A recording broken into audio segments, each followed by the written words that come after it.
Hello everyone. काफ़ी सारे लोगों का इस सबसे ज़्यादा कन्फ्यूजन होता है कि जोसा काउंसलिंग में, सीसेप काउंसलिंग में, या फिर अगर आप कोई स्टेट काउंसलिंग पार्टिसिपेट कर रहे हो, मतलब जोसा सीसेप के अलावा, तो उसमें हम लोग जो पार्टिसिपेट करते हैं तो कौन सा रैंक यूज़ होता है, रैंक कौन सा यूज़ होता है, ताकि आप जब चॉइस फिलिंग बनाओ तो इस चीज़ को कंसिडर करो। क्योंकि भाई जब चॉइस फिलिंग बनाओगे तो कहीं ना कहीं आप अपने रैंक के अकॉर्डिंग ही बनाओगे, तभी आपको बेस्ट कॉलेज मिलेगा।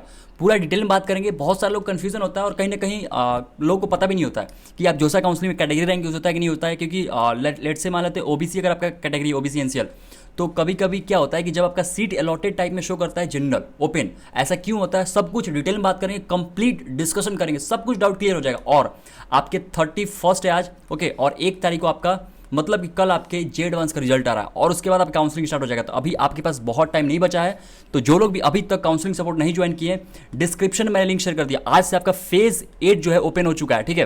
फेज 8 ओपन हो चुका है और केवल केवल 50 स्टूडेंट के लिए। तो जो लोग भी ज्वाइन करना चाहते हैं जल्दी ज्वाइन कर लीजिए, अदरवाइज सीट जल्दी फुल हो जाएगा और प्राइस इसका जे एडवांस रिजल्ट के बाद इसका 4999 हो जाएगा। ओके, तो जो लोग भी ज्वाइन करना चाहते हैं जल्दी से ज्वाइन कर लीजिए। ओके, और अच्छे से आपकी काउंसलिंग हो जाएगी। सेम डे आपको चॉइस फिलिंग पीडीएफ मिल रहा होगा, आपके प्रॉपर डिस्कशन होगा, प्रॉपर आपके चॉइस फिलिंग से रिलेटेड वीडियोस मिलेंगे, 4-5 वीडियोस मिल रहा होगा। ओके, ताकि अच्छे से आपको समझ में आए कि भाई चॉइस फिलिंग कैसे करना है। ओके, क्योंकि चॉइस फिलिंग अच्छे से समझ जाओगे कैसे करना है तो सारा गेम क्लियर है। ओके, आपके डेली कॉल सपोर्ट मिल रहा है, daily chat support, daily Google meets हो रहा है। अभी तक जेई मेन के रिजल्ट के बाद से अभी तक डेली गूगल मीट्स हो रहे हैं। हर दिन आप अपने डाउट पूछ सकते हो, तो किसी भी दिन आपका डाउट पेंडिंग नहीं रहेगा। ओके, तो जरूर ज्वाइन करिए, डिस्क्रिप्शन में लिंक शेयर कर दिया। ओके, अब देखो बात करते हैं पहली बात की जोसा और सीसैप। पहले मैं जोसा से बात करता हूँ, फिर उसके बाद जो भी आपके स्टेट काउंसलिंग उसकी बात करेंगे। देखो, अगर आप जोसा काउंसलिंग पार्टिसिपेट कर रहे हो, ओके, तो इसमें डेफिनेटली 2 कैटेगरी होता है। एक एनआईटी प्लस सिस्टम हो गया, मतलब कि एनआईटी ट्रिपल आईटी जीएफटीआई, और एक आईआईटी हो गया, मतलब केवल आईआईटी, ठीक है। अब इसमें जब जोसा काउंसलिंग पार्टिसिपेट करोगे, लेट से मान लो तो ओपन कैटेगरी से हो, ठीक है, ओपन से हो, और बाकी कैटेगरी हो गया आपका ईडब्ल्यूएस, और एक हो गया आपका ओबीसी एनसीएल, और एक हो गया एससी एसटी, ठीक है। ये बाकी कैटेगरी हो गया।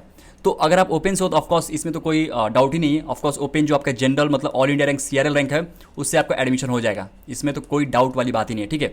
लेकिन अगर आप कैटेगरी रैंक से हो, मतलब कि जैसे मान लेते सीआरएल है, मान लेते कोई और, लेट से एग्जाम्पल मान लेते हैं कि 800 आपका लेट से कैटेगरी रैंक है आपके ईडब्ल्यूएस में, और इसमें मान लेते हैं 5000 है, ठीक है। जस्ट एग्जाम्पल के तौर पर मैं बताता हूँ, 5000 है, तो जोसा में कौन सा रैंक यूज़ होगा। देखो, पहले क्या होता है ना कि आपको जब अलॉटमेंट होता है, ठीक है, मतलब कि जैसे मान लेते हैं आपने चॉइस फिल किया 1 2 3 4, तो अगर मान लेते हैं अगर आपको जनरल रैंक से अगर ये कॉलेज मिल रहा है, अगर आप फर्स्ट चॉइस है तो आपको जनरल्स दे देगा। जनरल्स नहीं मिल रहा तो फिर कैटेगरी चेक करेंगे क्या कैटेगरी से मिल रहा है क्या, तो फिर अगर मान लेते हैं कैटेगरी से मिलेगा तो फिर आपकी कैटेगरी रैंक यूज़ हो जाएगा।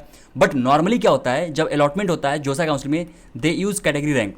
बट इससे पहले आपके ओपन मतलब डेफिनेटली अगर आपका रैंक बेटर होगा तो ओपन कोटा से मतलब कि जनरल रैंक से आपको सीट मिल जाएगा, तो आपको जनरल से ही अलॉटमेंट हो जाएगा। बाद में उसके बाद कैटेगरी पे शिफ्ट होगा। ये लोगों को बहुत पता नहीं होता है, बट लोग समझ नहीं पाते, इसलिए मैं इसमें बता रहा हूँ, ठीक है।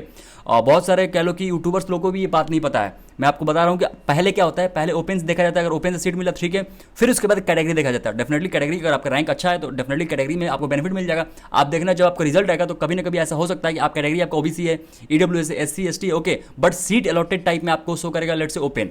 तो इसका मतलब ये है कि आपका रैंक काफी बेटर है, इसलिए आपको ओपन से ही कॉलेज मिल जा रहा है। समझ में आया। बट ऐसा नहीं कि ओपन से अलॉट हो जाएगा तो आपको कैटेगरी का बेनिफिट नहीं मिलेगा।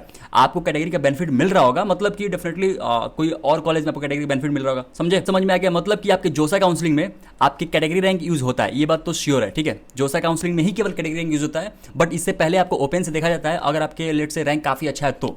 अगर वही बात करें आईआईटी, तो आईआईटी में भी सेम कॉन्सेप्ट होता है, कैटेगरी रैंक देखा जाता है, ठीक है। ये बात समझ में आ गया। ओके, अब बात करते हैं सीसैप। तो सीसैप काउंसलिंग में always they use CRL rank, ठीक है, सीआरएल रैंक। मतलब कि जैसे एग्जांपल के तौर पर बताता हूँ, आपके बहुत सारे लोग डाउट होता है भैया ईडब्ल्यूएस कोटा दिया है बट उसमें जो रैंक मेंशन है, अब ईडब्ल्यूएस दिया है तो भाई रैंक इसमें तो कैटेगरी रैंक होना चाहिए, ऐसा लोग बोलते हैं, बट ऐसा नहीं होता है। इसमें सीआरएल रैंक मेंशन होता है। ओके, ये जो ईडब्ल्यूएस है ना, ये आपका सीट टाइप है, मतलब कि ये ईडब्ल्यूएस जो सीट मतलब ईडब्ल्यूएस कैटेगरी है, इस कैटेगरी में जो रिजर्वेशन दिया गया है उसमें जितना भी सीट है, मान लेते हैं 10 सीट है, तो ये जो 10 सीट फिल होगा ना, ये ईडब्ल्यूएस वाले कैंडिडेट को ही मिलेगा जिनका रैंक कौन सा यूज होगा, सीआरएल रैंक यूज होगा। एग्जाम्पल के तौर पर बहुत सारे लोग को डेफिनेटली ये नहीं पता होता है, जब आप मान लेते ओपन से हो, सेम सीट के लिए फाइट करोगे तो हो सकता है मान लेते हैं आपको 50,000 के क्लोजिंग जाएगा।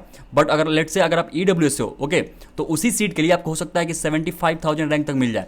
तो भाई रैंक तो सीआरएल यूज होता है, बट कैटेगरी ईडब्ल्यूएस है तो डेफिनेटली कैटेगरी का तो बेनिफिट मिल रहा है, मतलब कि आपके 75K रैंक तक मिल रहा है, मतलब और नीचे तक मिल रहा है। समझ में आया कि आपके सीसैप में सीआरएल रैंक यूज होता है, ठीक है, इसका बेनिफिट है डेफिनेटली, बहुत सारे लोग नहीं समझ में आता है। लेकिन बाकी जितने भी आपके काउंसलिंग है, जितने भी आपके स्टेट काउंसलिंग है, ओके, मतलब जोसा छोड़ के जितने भी स्टेट काउंसलिंग, आप सीसैप या फिर कोई भी काउंसलिंग, सब में सीआरएल रैंक यूज होता है, मतलब all India rank, common rank list use होता है। ये बात समझ में आ गया, ताकि आप इसको अच्छे से काउंसलिंग में यूज करो और अच्छे से अच्छा अपना चॉइस फिलिंग करो। उसके लिए मैं बोलूंगा काउंसलिंग सपोर्ट जरूर ज्वाइन करिए, डिस्क्रिप्शन में लिंक शेयर कर दिया, और काफी डिटेल में आपको काउंसलिंग का बहुत ही अच्छे से गाइडेंस मिल जाएगा। ओके, तो जरूर ज्वाइन के लिए काउंसलिंग सपोर्ट, ताकि आपको बेस्ट से बेस्ट काउंसलिंग सपोर्ट मिले। ओके, सो